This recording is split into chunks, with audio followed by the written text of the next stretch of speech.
Hey, what's going on, guys? Jay here, smarthelping.com. We're going through the weighted average cost of capital calculation. This template is a really nice walkthrough. It has all functioning inputs, formulas, and outputs. We've got some sensitivity tables. Generally, what the weighted average cost of capital is a calculation that's trying to assess the required rate of return that you want to get from a business, and it is often used in a discounted cash flow analysis as the discount rate when you're discounting the future cash flows to figure out if their present value of those future cash flows are more or less than the initial investment. So it's a risk measure. The higher this rate, the more risky the underlying business is. So I'll just walk you through each of the calculations. So to do the WACC calculation, you've got a bunch of different components here that you have to take into account. So first, it's a weighted average. So what is being weighted? Well, the amount of debt and the amount of equity of the business. So here, if we have $2 million in debt, 500,000 in equity, well, that is 80% debt, 20% equity. So those are the weights. You have cost of debt here. Now, cost of debt, which is this 2 million, and I haven't, these aren't matched up. You'll input your own figures. You just want to take the weighted average of all the current debt and what the interest rate of each one is, and you do a weighted average calculation here for that, and you can plug that rate up into here, and that's going to apply to this amount. So you've got the amount of debt. You now have the cost of equity, and the cost of equity has a bunch of different components. Here I've used the capital asset pricing model, which is just taking the risk-free rate plus the beta times the market risk premium. And note the market risk premium is defined by the expected return of the market less the risk-free rate. So essentially here you're doing what you think you can what similar businesses in this industry, what the returns are is what you want to put in here, or if it's more of a broader uh, business category, maybe you can use S&P 500, NASDAQ, or some index. But this is going to be the main driver of what this ends up being. The risk-free rate will have an effect as well, but this is likely the biggest factor, especially if it's a new startup business in a new industry. Um, And so really high returns here imply really high risk because in the open market, you get paid for risk, and um, but also that risk means there's a high chance of failure.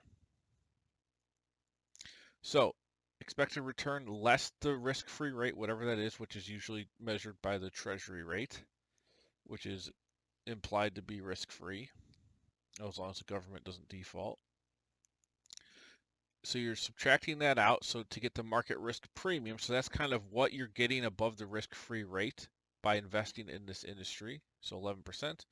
And then we're multiplying that by a beta, which for the beta, you've got regression analysis, you got to know historical valuations.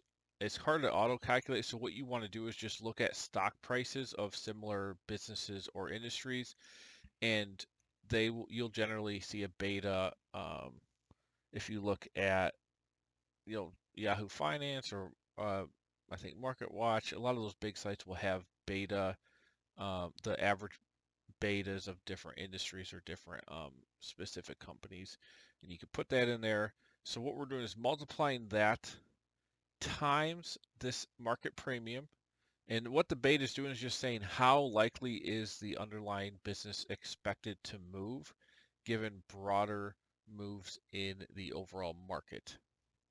So if the market moves up or down 5%, does the underlying company move, by a factor of 20% more than that, or whatever? And that will also drive, the higher this is, let's say this is let's say it's 1.2, your overall weighted average cost of capital is going to go down. Let's say it's 4, it's now higher, and that just implies more risk because it's more volatile given changes in the broader markets or just global events.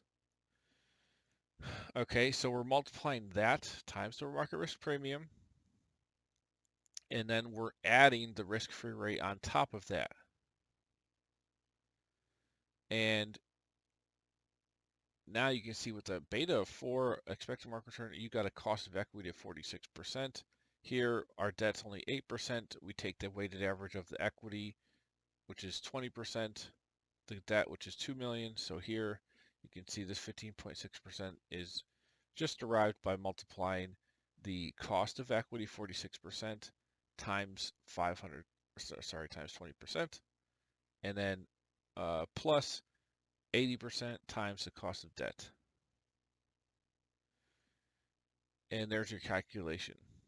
You plug that into your discounted cash flow, and you can do discounted cash flow analysis. I also put some sensitivity tables here to show you, well, what is this weighted average cost of capital? What is it with different expected returns of market? So adjusting this input, what if that is different values? And what if the risk-free rate is different values? And we run the same analysis, and then here's the resulting, essentially potential weighted average cost of capital outputs if those variables change. And I did the same thing for a discounted cash flow analysis. You can see the main output here is the net present value, which again, if it's positive, that means you're generating excess returns. If it's negative, it means the future cash flows aren't sufficient to cover the risk of the implied risk of the business. And you can see at different expected market rate to return versus different risk-free rates, here's what the NPV equals. And you can see as the risk-free rate goes up, and as the risk-free rate goes up, the NPV is rising. As the expected return of market goes up, the NPV is dropping. So if I look here, if I were to say, okay, what the risk-free rate goes up from 2% to 6%, I now actually have a lower discount rate. Now that might seem, if you're not used to this, counterintuitive, but if you raise the risk-free rate, it's now reducing, because this is all relative, so it's relative to the expected market return, the beta, and you're getting this cost of equity. So let's say the risk-free rate was 9%. The treasuries were 9% that the government pays. Well, based on that, the cost of equity is dropping.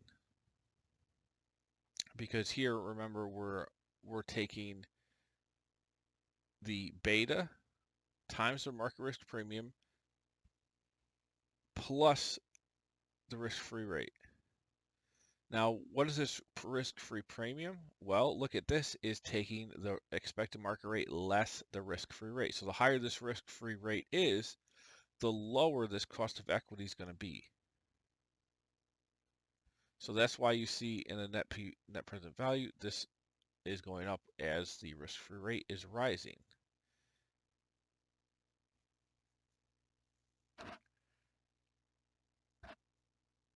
Now, I did put a Google Sheet version of this. It doesn't have the sensitivity tables since that function's not native to Google Sheets, but it has everything else, all the calculations and the discounted cash flow analysis. This is very good to use.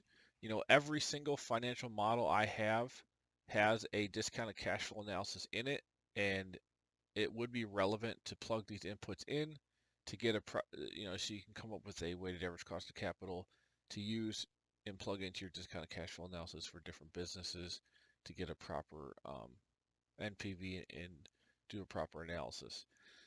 I would note one interesting thing here is that the IRR is the discount rate that makes this NPV 0. So if I were to paste it in here, you can see the NPV 0 in that case.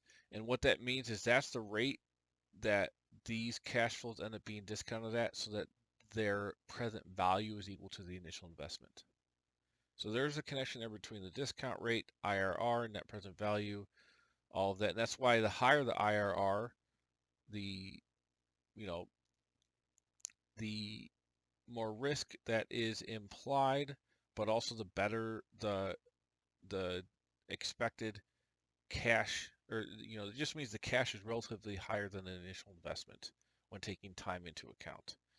If you have a high IRR, it just means you have to really discount those cash flows a lot to get them to equal the initial investment. So there's a lot of factors going on here, but this gives you a lot more in-depth insight into what you should actually be putting into your discounted cash flow analysis calculations. And you have all the walkthroughs, explanations here. I think this is a really useful template for anybody getting into finance and looking to do these types of analyses. The template is available for purchase. Links in the description box below. You can get it on smarthelping.com as part of the accounting bundle, as well as the valuation bundle, or just standalone. And I'll see you guys on the next one.